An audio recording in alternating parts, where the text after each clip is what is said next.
Osmo Action 6, using audio capture device.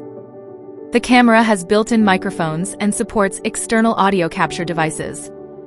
DJI Mic series. The camera can connect to two DJI wireless microphone transmitters simultaneously. Enter the control center. Tap wireless microphone and then TX1.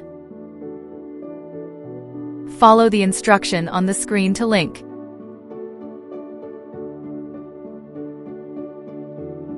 To connect two transmitters simultaneously, repeat the above linking process for the second transmitter.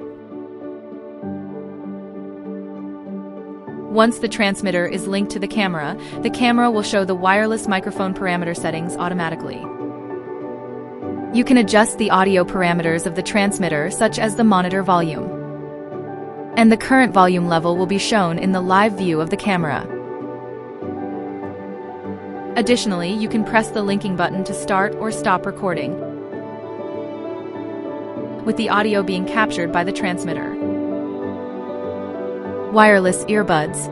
Enter the control center and tap wireless earbuds. The camera will start searching for nearby devices. Make sure the earbuds are in pairing status. When the device name appears in the list, tap to connect. Once connected, the camera records videos using the audio captured by the earbuds.